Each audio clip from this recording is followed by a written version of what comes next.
Puji Tuhan, firman Tuhan pada pagi ini saya akan baca di dalam Injil Matius pasal 24 ayat 3 sampai 8. Injil Matius pasal 24 ayat 3 sampai 8. Ketika Yesus duduk di atas bukit Zaitun, datanglah murid-muridnya kepadanya untuk bercakap-cakap sendirian dengan dia. Kata mereka, katakanlah kepada kami, bila mana itu akan terjadi, dan apakah tanda kedatanganmu dan tanda kesudahan dunia? Jawab Yesus kepada mereka, waspadalah supaya jangan ada orang yang menyesatkan kamu. Sebab banyak orang akan datang dengan memakai namaku dan berkata, akulah Mesias, dan mereka akan menyesatkan banyak orang. Kamu akan mendengar deru perang atau kabar-kabar tentang perang. Namun berawas-awaslah, jangan kamu gelisah, sebab semuanya itu harus terjadi, tetapi itu pun belum kesudahan. Dan seterusnya, sebab bangsa akan bangkit melawan bangsa dan kerajaan melawan kerajaan. Akan ada kelaparan dan gempa bumi di berbagai tempat. Akan tetapi semuanya itu barulah permulaan penderitaan menjelang zaman baru. Nah, saudara-saudara, demikianlah ayat firman Tuhan yang kita sudah baca. Tema firman Tuhan pagi ini adalah tanda-tanda kedatangan Tuhan Yesus Kristus yang kedua kali. Sekali lagi, temanya adalah tanda-tanda kedatangan Tuhan Yesus yang kedua kali. Saudara, betapa pentingnya kita membahas tanda-tanda tentang kedatangan Tuhan Yesus yang kedua kali. Karena di dalam Alkitab, di dalam perjanjian baru, perjanjian lama, ada menulis 140 kali tentang kedatangan Tuhan Yesus kedua kali. Kemudian di dalam perjanjian baru lebih banyak lagi, ditulis ada 318 kali tentang kedatangan Kristus kedua kali, yang berarti setiap 25 ayat dalam Alkitab maka sekali ditulis tanda tentang kedatangan Tuhan kali kedua. Saudara-saudara, hal ini menunjukkan kalau Allah menulis berulang-ulang kali, tentu ini minta perhatian bagi pembaca Alkitab, supaya tema ini diperhatikan tentang kedatangan Tuhan kali yang kedua. Oleh karena Allah menulisnya berulang-ulang kali, baik di dalam perjanjian lama maupun perjanjian baru, menandakan bahwa perlu atau penting tema ini harus diberitakan. Oleh karena itu pagi ini saya mengambil kesempatan untuk memberitakan tema ini tentang kedatangan Tuhan kali kedua. Tetapi yang akan dibahas mengenai tanda-tanda kedatangan Tuhan kali yang kedua. Karena tentang kedatangan Tuhan kali yang kedua, seorang pun tidak ada yang tahu, karena ditulis di dalam firman Tuhan. Dikatakan di dalam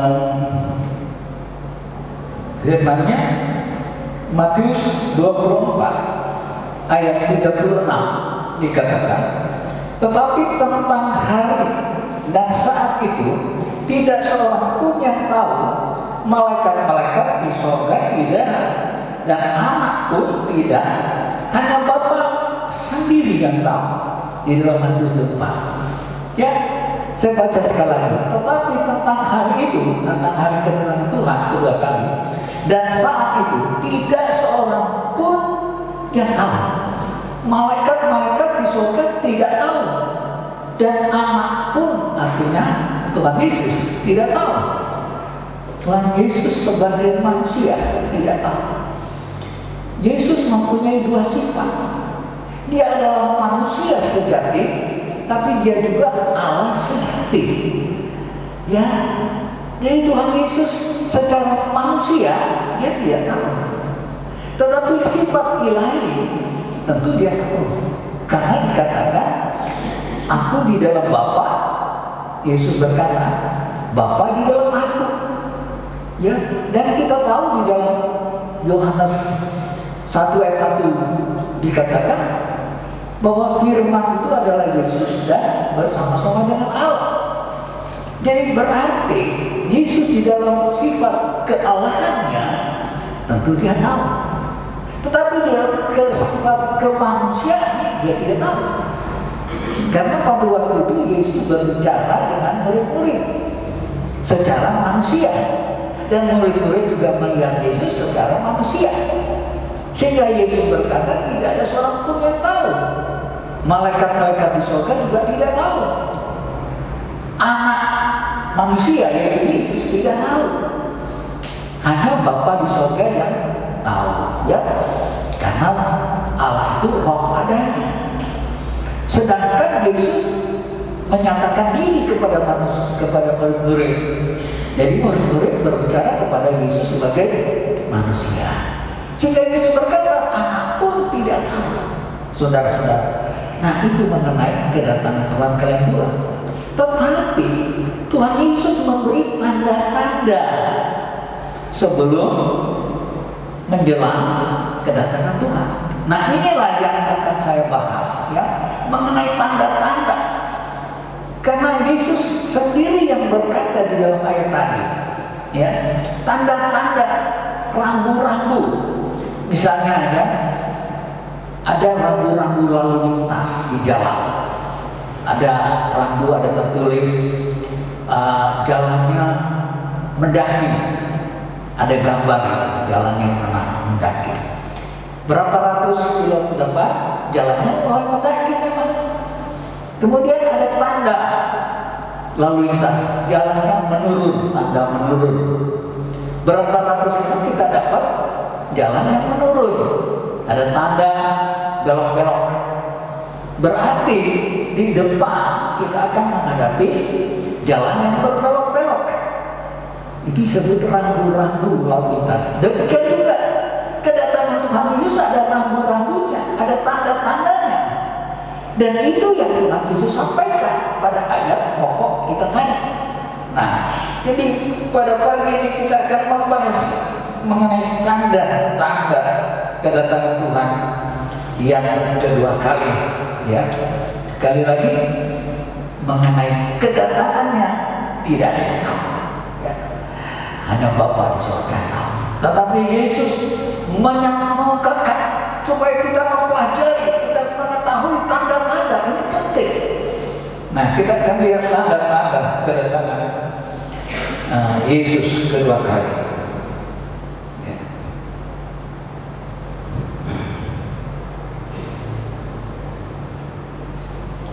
Tanda yang pertama,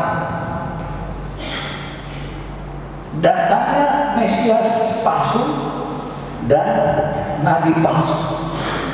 Itu tertulis di dalam ayat yang 14 tadi. Ya, dikatakan di sana banyak nabi palsu akan muncul dan menyesatkan banyak orang. Tandanya akan muncul Mesias palsu. Mesias itu Yesus. Akan muncul Mesias palsu, akan muncul nabi palsu, akan muncul rasul palsu. Nah, ini tanda menjelang kedatangan Tuhan. Ya, ya.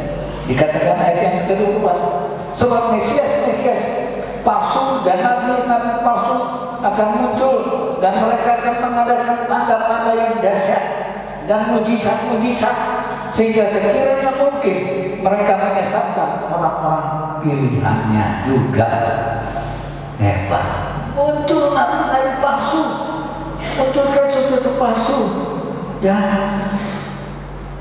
anehnya mereka juga bisa membuat mujizat mujizat-mujizat, ya, sehingga orang bisa bingung. Dikatakan sini tanda-tanda yang dahsyat dan mujizat-mujizat sehingga sekiranya mungkin mereka bisa menyesatkan orang-orang pilihan seperti kita. Nah, itu Yesus beritahu. Ya, lihat kata ini. Jadi dengan kata lain, saudara, ada terjadi kepalsuan rohani. Kepalsuan rohani, ya. Saudara, untuk membedakan yang asli dan palsu zaman sekarang sulit. Beda-beda tipis. Kalau Anda mau beli tas misalnya, tas yang KW, yang palsu dengan yang asli itu hampir sama bagusnya. Di toko kita akan bingung mana yang asli, mana yang KW, ya. Hanya si pembeli yang tahu, ya. Kadang-kala kalau penjualnya jujur, dia selalu tanya, "Oh, mau beli yang KW atau yang asli?" Ya, "Oh, yang asli dong." Ya, kasih yang asli. Itu ada penjual yang demikian, tapi ada yang diam-diam saja. Nah, si pembeli yang bertanya, "Mana yang asli?" "Oh, ini nih." Tapi untuk membedakan sulit sekali. Saya mau katakan beda-beda tipis. Seperti tadi katakan Yesus, nabi-nabi palsu, ya, rasul palsu, mesias palsu, membuat tanda-tanda mujizat juga, saudara. Hamba Tuhan yang dipakai Tuhan juga buat mujizat. Sering mujizat terjadi melalui pelayanan hamba-hamba Tuhan, melalui rasul-rasul, nabi-nabi. Ya, bagaimana Rasul Paulus membuat banyak mujizat, orang mati dihidupkan. Ya, sapu tangannya saja bisa menyembuhkan orang sakit. Ada mujizat yang dilakukan oleh para rasul. Nah, muncul rasul-rasul palsu yang juga dapat membuat mujizat-mujizat. Nah, ini saya katakan beda-beda tipis untuk membedakan yang mana yang asli, mana akan muncul pendeta-pendeta palsu, hamba Tuhan yang palsu, kerohanian yang palsu muncul, saudara, menjelang kedatangan Tuhan kali yang kedua. Hati-hati, ya. Siang waktu saya di daerah Purworejo, ada seorang hamba Tuhan datang. Nah, gembala di sana mempunyai 2 sidang. Jadi yang sidang Purworejo itu cabang. Nah, kemudian datanglah seorang hamba Tuhan, lalu oleh gembala setempat diberikan mimbar untuk dia melayani. Padahal hamba Tuhan itu oleh gembala setempat tidak diketahui, tapi karena dia mengaku pendeta, sudah selesai khotbah, lalu dia dititipkan kepada jemaat, karena pendeta itu harus pulang melayani di tempatnya yang pertama, karena itu cabang. Jadi pendetanya tidak ada pastori, ya. Lalu dia titipkan pendeta itu pada anggota jemaat. Wah, anggota jemaatnya menerima baik, dilayani, wah senangnya. Kemudian datang kembali lagi pendeta itu yang sama, melayani, diberi oleh gembala setempat. Wah, pendeta itu datang juga di rumah yang dia nginep semula, ya, karena sudah disitulah gembala setempat menitip dia untuk bermalam. Jadi dia datang di sana tanpa diketahui oleh gembala setempat. Nah, jemaat menerima dengan baik. Oh, ini pendeta yang dulunya mari, oh ya, bawa koper. Nah, selesai khotbah, pendeta itu tidak kembali di rumah jemaatnya, tidak kembali. Loh, tunggu, kenapa tidak kembali, kemana? Ayo lihat kamarnya, ada kopernya besar. Oh, dibuka kopernya, isinya batu bata, bukan pakaian, batu bata. Jadi waktu yang datang ke rumah itu dikira yang punya rumah betul-betul bawa koper. Ternyata itu pendeta palsu, gadungan. Saudara, itu zaman dulu, tapi zaman akhir lebih berat lagi, ya. Susah membedakan. Mungkin juga khotbahnya hebat sehingga orang tertarik untuk beri tempat dia nginep. Hebat. Beda-beda tipis. Mungkin gembalanya kurang paham, tamunya itu lebih hebat berkhotbah, tetapi palsu. Ya, itulah, itu dulu. Nah, ini akhir zaman akan muncul.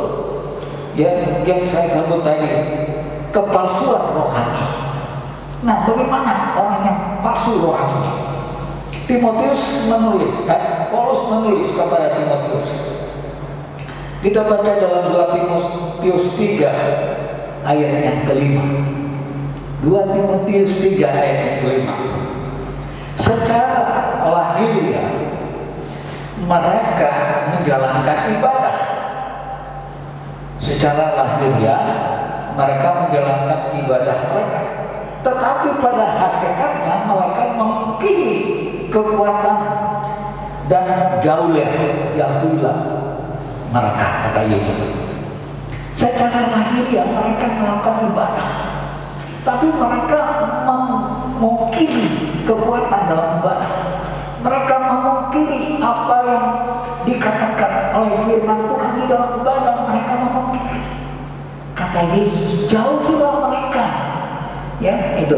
Secara lahiriah mereka menjalankan ibadah mereka, tetapi pada hakikatnya mereka mengingkari kekuatan dari ibadah. Jauhilah mereka, kata Yesus, kata Rasul Paulus, dijauhi.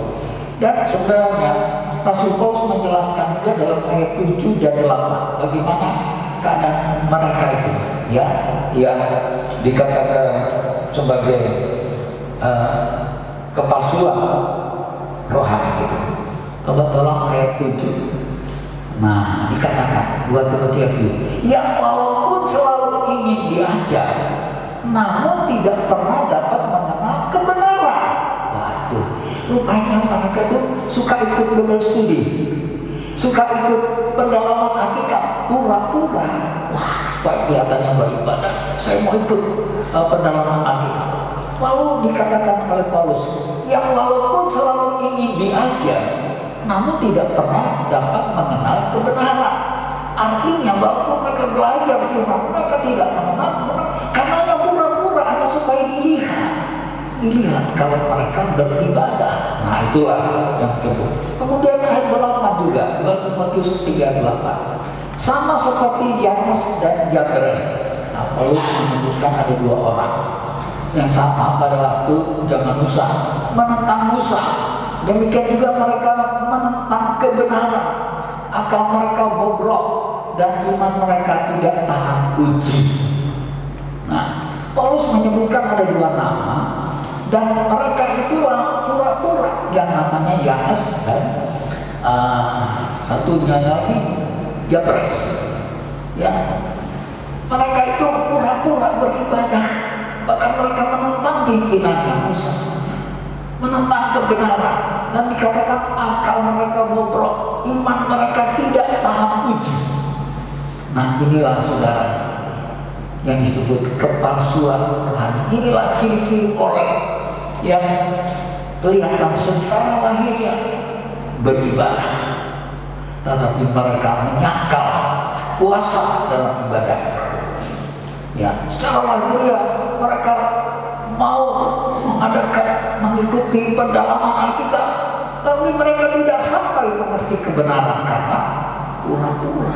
Ya, itu kepalsuan rohani. Ya, nah itulah yang Tuhan Yesus ingatkan. Itu satu tanda, ya, tanda, ya, di mana ada orang-orang yang kelihatannya rasul, ya, Mesias, tetapi mereka semua palsu.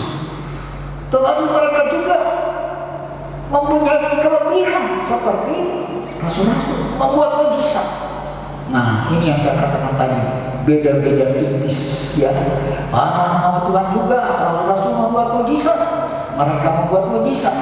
Jemaat jadi bingung, mana yang benar? Nah, Tuhan Yesus berkata, hati-hati, waspada, ya. Ini tanda kedatanganku kedua kali. Muncul nanti di akhir zaman, ya, nabi palsu, Mesias palsu. Kita hanya lihat saja nanti, ya. Tapi roh nabi palsu sudah ada, rohnya sudah ada, ya. yang kita jumpai di dunia ini sudah ada. Tinggal nanti muncul oknum-oknumnya diperlihatkan oleh Tuhan. Nah, tapi menjelang kedatangan kalian berdua, itu tanda yang pertama, munculnya Mesias palsu. Tanda yang kedua, kedatangan Tuhan Yesus kedua kali ditandai dengan adanya kabar perang dan deru perang. Adanya kabar perang dan deru perang. Seperti dikatakan dalam ayat yang ke-6, kamu akan mendengar deru perang atau kabar perang tentang perang. Namun berawas-awaslah, jangan kamu gelisah, sebab semuanya itu harus terjadi, tetapi itu belum kesudahannya, belum kedatangan Tuhan kali kedua. Itu hanya tanda, ya, akan tanda adanya perang, peperangan bangsa bangkit melawan bangsa. Perang itu sudah ada sejak zaman dulu, tetapi tanda ini akan meningkat mendekati kedatangan Tuhan kali yang kedua. Tanda ini lebih hebat, perang akan muncul lebih hebat. Kita kenal ada beberapa jenis perang. Pertama, perang fisik, yaitu perang manusia dan manusia. Perang fisik itu terjadi di Perang Dunia Pertama. Perang fisik itu Perang Dunia Pertama pada tahun 1914 antara lain, di mana Jerman dengan Amerika sekutunya berperang, dan ada 40 juta jiwa yang meninggal dalam Perang Dunia Pertama. Kemudian Perang Dunia Kedua itu antara tahun 1940-an di antara Jepang dan Amerika Serikat sekutunya. Ya. Kita pernah dijajah oleh Jepang, tapi Jepang dikalahkan oleh Amerika. Nah, itu Perang Dunia Kedua. Jadi itu tanda Perang Dunia Kedua. Sekarang tinggal tunggu Perang Dunia Ketiga. Nah, ini sudah, ini tanda perang itu akan meningkat. Ya, apakah muncul nanti Perang Dunia Ketiga? Lebih hebat kalau itu muncul. Karena negara sekarang sudah punya nuklir, jadi perang antar peluru kendali sudah bukan lagi maju antara fisik, tinggal tembak peluru kendali lalu bertemu di udara saling meledak. Yang disebut orang sekarang perang bintang kalau itu terjadi, ya, karena sudah dinubuatkan oleh Tuhan Yesus akan timbul perang, deru perang.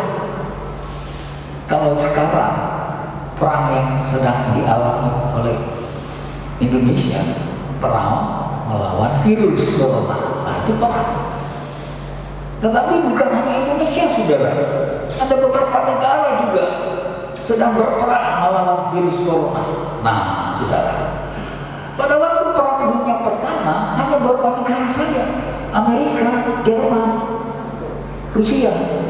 Perang Dunia Kedua hanya beberapa negara, Amerika, Jepang, ya, saudara. Tapi ini perang melawan corona, ini sebagian besar negara, saudara, sebagian besar negara, ya, yang sedang terjadi sekarang ini.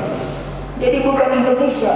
Indonesia selalu bicara tentang corona, kita melawan corona, berperang melawan dan menghindar, aduh sebagainya. Di luar negeri sama, dan banyak negara yang terlibat, lebih banyak negara yang terlibat daripada Perang Dunia Pertama dan Kedua. Saya bertanya-tanya dalam hati, apakah ini juga suatu tanda?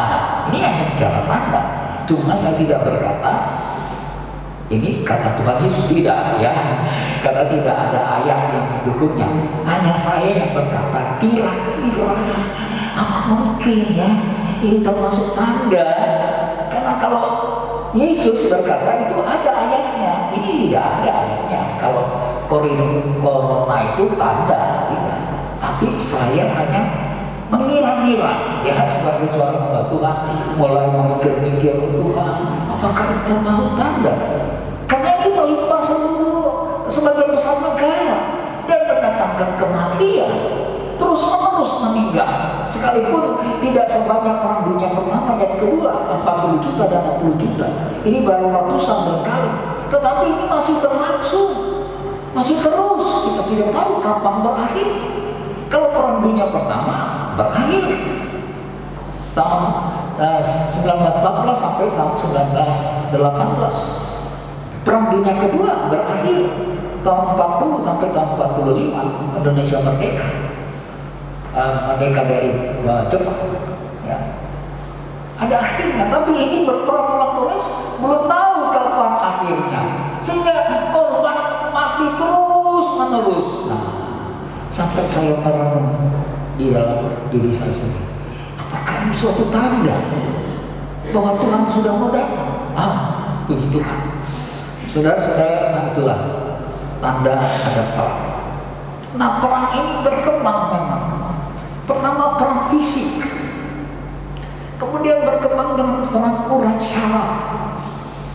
Amerika dan Rusia pernah menjadi perang urat syaraf, tapi tidak menggunakan senjata, urat syaraf. Jadi saling menonjolkan senjata-senjata. Amerika mengeluarkan nuklirnya, Rusia juga mengeluarkan, sekarang juga Korea Utara. Ini perang urat syaraf ini, ya. Bukan fisik. Ini sedang terjadi. Dan ini termasuk tanda karena masuk dalam perang. Juga disebut dengan perang dingin. Ya, perang dingin. Ya, dingin, tidak ada apa-apa, tetapi sibuk membangun senjata-senjata nuklir. Korea Utara, Tiongkok. Kalau Israel sudah dari dulu punya senjata nuklir, ya. Berlomba-lomba India membangun. Ini semua perang dingin. Secara diam-diam sudah membangun persenjataan untuk perang. Latihan-latihan perang sering dilakukan. Perang dingin, ya. Nah, saya mau masuk ke dalam. Ini tidak termasuk Anda. Di dalam kehidupan kita juga, dalam hubungan satu dengan yang lain, bisa terjadi perang dingin, neng-nengan, diam-diaman, tapi sedang tidak omong-omongan. Itu perang juga, perang dingin, ya. Tapi bukan tanda kedatangan Tuhan, tidak. Karena setiap hari kita bisa hubungan orang tua dengan anak, hubungan kita dengan orang lain, bisa ada perang dingin, ya. Atau perang juga urat syaraf. Nah, jadi kita bicara tentang perang. Alkitab berjalan dan ini harus terjadi. Ini sudah dikuatkan oleh Tuhan Yesus, akan terjadi perang di mana bangsa bangkit melawan bangsa, negara bangkit melawan negara. Itu pasti terjadi, walaupun sekarang belum kita lihat. Yang kita hanya tahu perang dunia pertama dan kedua, tapi mungkin perang dunia ketiga, ya. Saudara-saudara, ini tanda kedatangan Tuhan. Tapi Tuhan Yesus bilang itu belum berarti disatakan jangan gelisah. Kamu akan mendengar deru perang atau kabar tentang perang. Namun berawas-awaslah, jangan kamu gelisah, sebab semuanya itu harus terjadi. Tetapi itu belum kesudahannya, artinya belum kedatangan Tuhan kali yang kedua. Baik, tanda yang kedua, tanda yang ketiga. Kalian adanya kelaparan. Ya.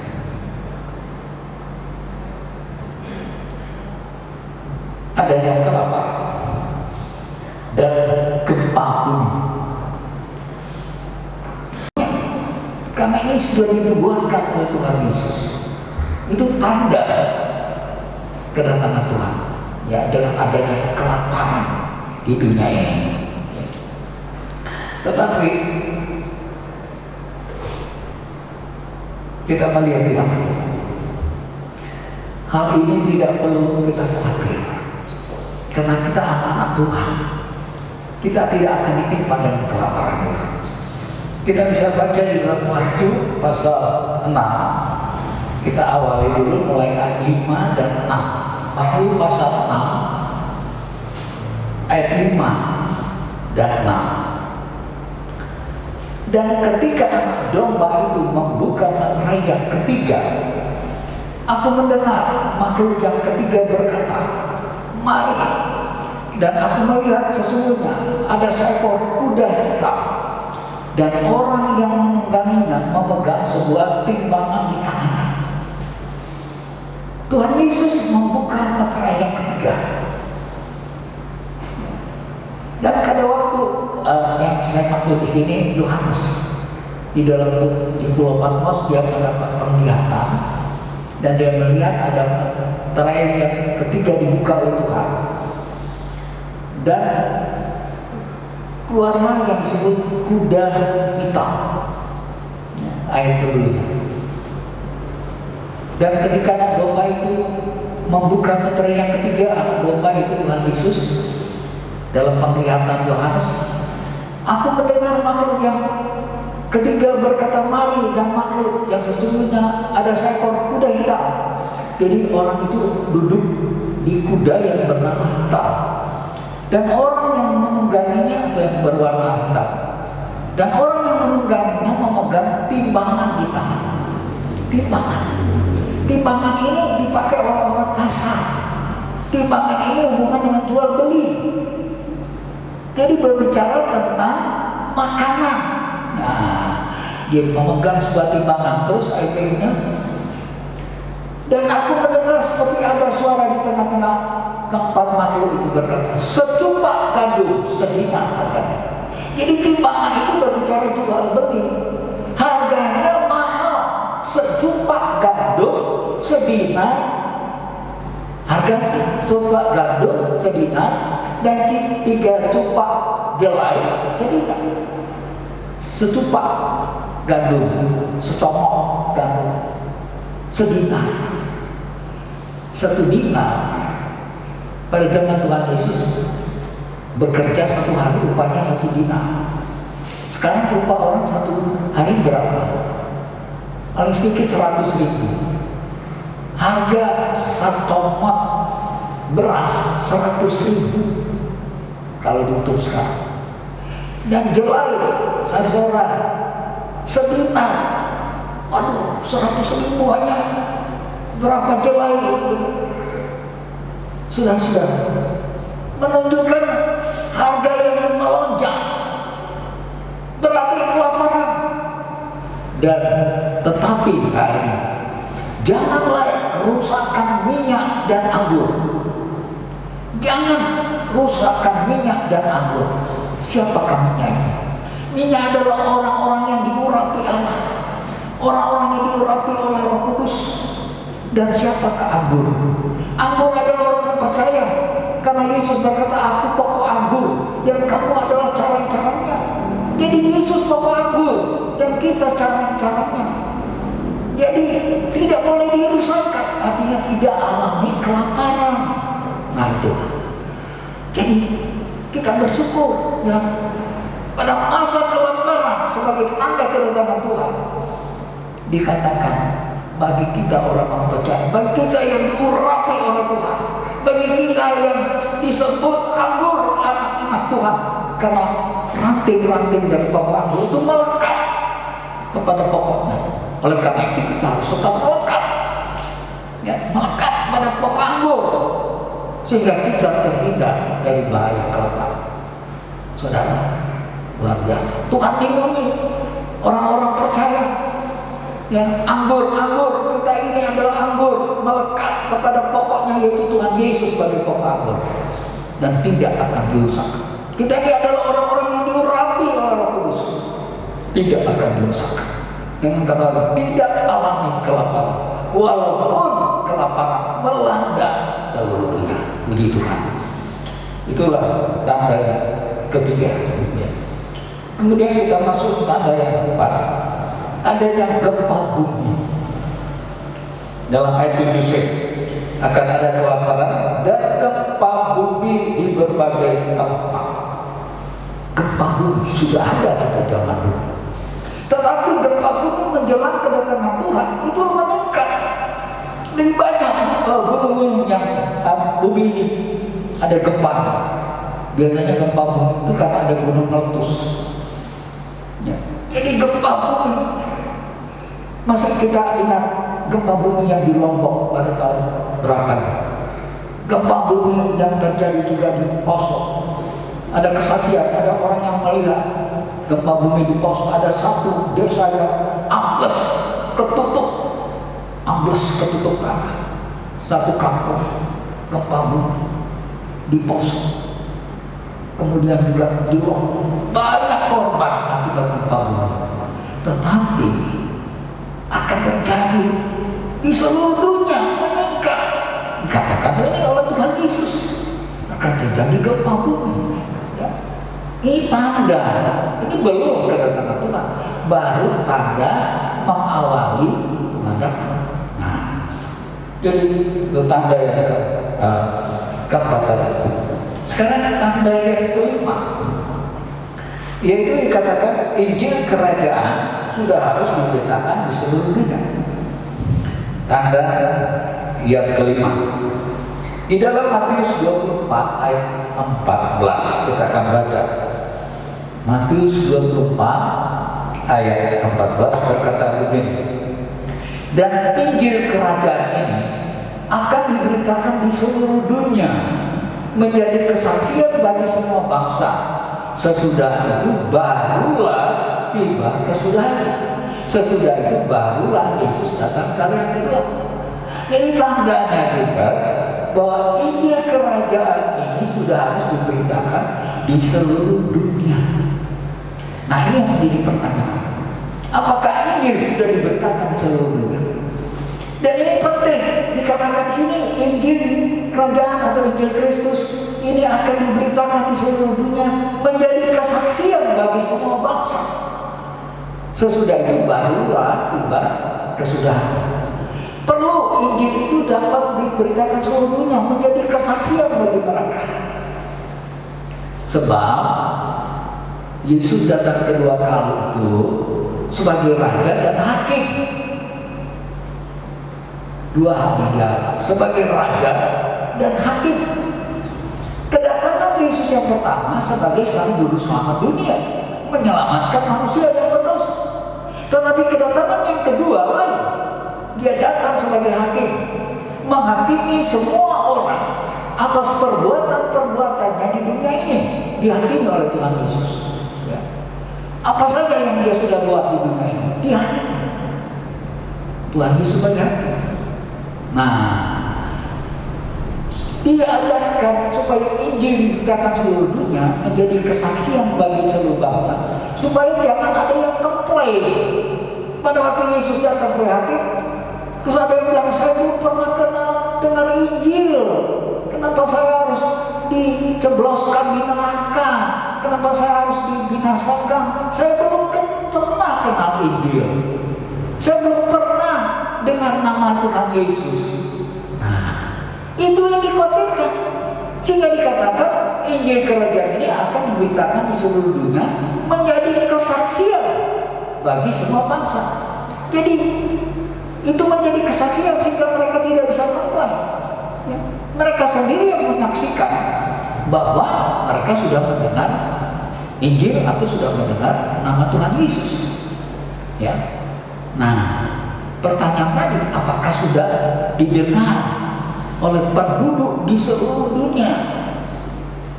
Kalau itu sudah, baru Yesus datang. Kalau belum, ya. Jadi tanda daripada kedatangan Tuhan juga ditandai dengan pemberitaan Injil ke seluruh dunia. Sebenarnya mau dikatakan pemberitaan Injil ke seluruh dunia dengan kemajuan teknologi, saudara, bisa saja, ya, melalui televisi, melalui Facebook, melalui YouTube, ya, orang berbicara seperti saya berbicara, ini direkam, bisa masuk Facebook atau YouTube, supaya Injil yang saya beritakan didengar bukan hanya oleh sidang jemaat Sakinah, tetapi seluruh dunia, kalau bisa. Karena itu maksud Tuhan, beritakan ke seluruh dunia. menjadi kesaksian bagi mereka kalau mereka sudah dengar tentang tanda-tanda kedatangan Tuhan, sehingga mereka tidak bisa berdalih, oh saya belum kenal Yesus, saya belum dengar nama Yesus. Ini tugas kami sebagai hamba Tuhan, tugas sebagai penginjil, harus memberitakan Injil sampai ke ujung bumi, bukan hanya di gereja lokal, kalau bisa di gereja mana-mana pun, di seluruh dunia Injil harus diberitakan. Ya, sampai jangan ada yang komplain, oh saya kok belum kenal Injil. Memang tidak ada orang yang ada di, banyak orang yang tidak ada di pulau. Ya, kita kepulauan, tapi ada pulau-pulau yang tidak ada orangnya, ya tentu tidak ke situ. Kutub utara dan selatan tidak ada manusianya di sana. Di sana ada beruang putih, hanya beruang. Manusia tidak bisa hidup di kutub utara maupun kutub selatan. Berarti di mana ada manusia. Ya. Nah, di mana ada manusia zaman modern, hampir semua punya HP. Di mana ada manusia zaman modern sekarang, di semua bisa lihat YouTube, bisa lihat Facebook melalui media massa. Ya, teknologi canggih sekarang, media massa begitu hebat. Jadi kalau bicara tentang Injil, apakah semua orang sudah mendengarnya? Tentu bisa. Kita bisa, saudara. Dengan kemajuan teknologi sekarang ini. Ya. Saya berkhotbah secara online. Yang mendengar hanya saudara, yang di rumah berapa orang, tapi yang lainnya mengikuti ini, saya masukkan di Facebook, masukkan di YouTube. Saudara-saudara, Injil harus diberitakan ke seluruh bangsa, menjadi kesaksian bagi mereka. Ya, barulah Yesus mau datang. Jadi kalau Injil belum, ya ini. Tetapi pengamatan saya, dengan kemajuan teknologi sekarang, bisa Injil sampai ke seluruh bumi yang ada manusianya, ya. Karena tidak semua tempat atau pulau ada orangnya. Di Indonesia ini ada banyak pulau. Saya pernah singgah di satu pulau, tidak ada manusianya. Waktu saya ada di daerah Sulawesi Tenggara. Karena sana banyak pulau-pulau. Saya melayani bau-bau. Saya singgah di satu pulau, tapi tidak ada orangnya. Kami hanya beristirahat. Ya sudah, dan banyak pulau-pulau di Indonesia tidak ada manusia. Di dunia ini banyak pulau-pulau yang tidak ada orangnya. Ya. Nah, yang ada orang-orangnya di daerah-daerah, kebanyakan tentu di kota. Nah, saudara-saudara, karena itu sebagaimana Tuhan Yesus mengatakan bahwa Injil kerajaan ini akan diberitakan di seluruh dunia, menjadi kesaksian bagi semua bangsa. Sesudah itu barulah tiba kesudahannya. Saudara-saudara, jadi ada 5 tanda yang kita sudah bahas pagi ini. Nah, kesimpulannya saudara, ada 2 kata kunci. Pertama, kita harus waspada. Kita harus waspada. Kita harus berjaga-jaga. Ya, waspada seperti dikatakan dalam Matius 24 ayat 42. Karena itu berjaga-jagalah, sebab kamu tidak tahu hari mana Tuhan datang. Karena kita tidak tahu kapan Tuhan datang. Kita tidak tahu tanda-tanda. Oleh karena itu dikatakan berjaga-jaga, waspada.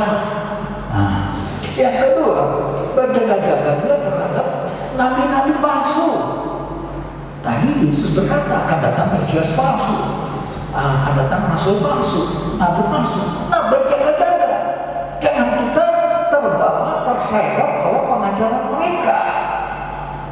Itu kata kami berjaga-jaga, kata untuk menghadapi akhir zaman, tanda-tanda dalam akhir zaman tadi, adanya nabi palsu, kita harus berjaga-jaga. Adanya hamba Tuhan palsu, berjaga-jaga. Ya, jangan sampai kita terseret oleh ajaran-ajaran yang sesat dari mereka. Dan kata kunci yang kedua saya katakan adalah bertahan. Bertahan. Dalam Matius 24 ayat 13 dikatakan, tetapi orang yang bertahan sampai pada kesudahan akan selamat. Tetapi orang yang bertahan sampai pada kesudahan akan selamat. Jadi kita bertahan terhadap godaan-godaan dari nabi palsu, rasul palsu. Kita harus bertahan. Iman kita harus bertahan, jangan jatuh imannya. Ya, bertahan menghadapi isu-isu perang. Ya, kabar-kabar perang kita harus bertahan. Ya, jangan kita panik. Itu kata Tuhan Yesus. Bertahan sampai pada kesudahan akan keselamatan. Ya, terutama kita harus bertahan terhadap serangan-serangan dari nabi palsu, serangan-serangan dari Mesias palsu, serangan-serangan dari kepalsuan Tuhan. Bertahan, jangan terbawa arus. Karena tadi saya katakan beda-beda tipis yang asli dengan yang palsu, karena mereka juga membuat mujizat. Kalau mungkin orang yang terpilih juga bisa jadi. Oleh karena itu bertahan. Jadi dua kata kunci di dalam kita menghadapi atau mengetahui tanda-tanda kedatangan Tuhan. Yang kedua kali, kita harus waspada, berjaga-jaga, dan bertahan. Karena orang yang bertahan, Tuhan katakan kesudahannya akan selamat. Demikianlah firman Tuhan. Saya mengakhiri firman ini dengan satu nyanyian. Sama sekarang berjagalah. Nah, pujian ini sama sekarang berjagalah. Kita perlu berjaga-jaga. Tadi kata kuncinya. Kita perlu berjaga-jaga. Kita perlu waspada. Ya, karena tanda-tanda kedatangan Tuhan sudah dekat. Ya, dengan tanda-tanda ini membawa kita harus berjaga-jaga. Sama sekarang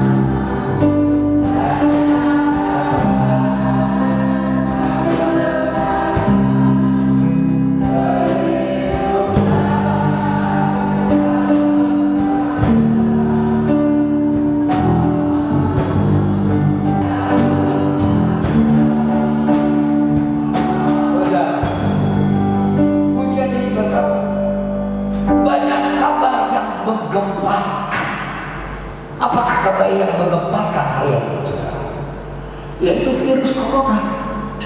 Ini berita yang menggemparkan di seluruh dunia. Ya. Oleh karena itu kita harus berjaga, dan pemerintah sudah kasih tahu bagaimana berjaga. Memakai masker, ya, cuci tangan, jaga jarak. Itu pemerintah sudah memberitahu bagaimana cara berjaga-jaga. Tetapi kita perlu berlindung, bukan hanya berjaga-jaga, berlindung di dalam Tuhan, berlindung dalam sabdanya. Ujian berkata, ya kita perlu berjaga, ikuti peraturan pemerintah.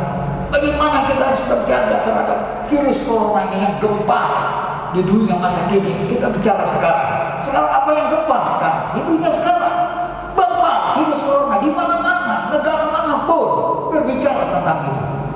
Dan akibat virus corona dialami oleh bangsa-bangsa juga di dunia, termasuk di Indonesia. Saudara, kita perlu berjaga, dan kita lakukan itu.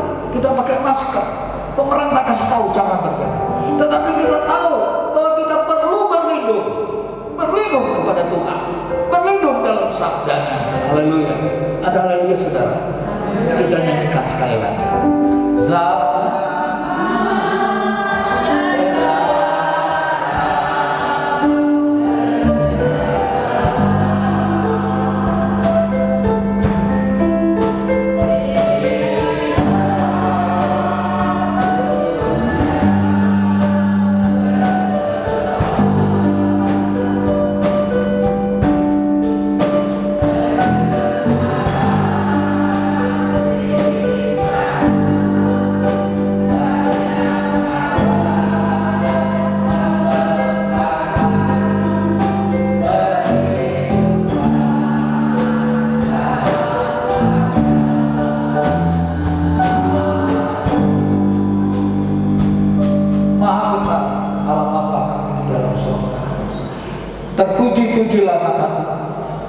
Kalau firman Tuhan telah diberitakan tentang tanda-tanda kedatangan Tuhan kalian ini, Tuhan Yesus, kiranya Engkau menyempurnakan pemberitaan Tuhan.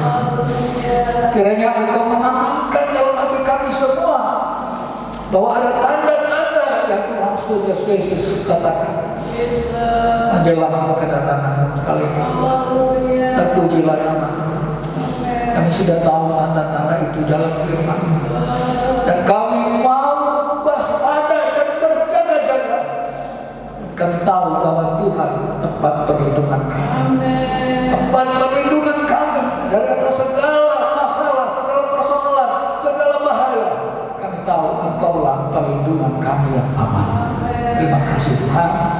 Karena doa dan permohonan kami, alas kami dalam nama Tuhan Yesus Kristus. Amin.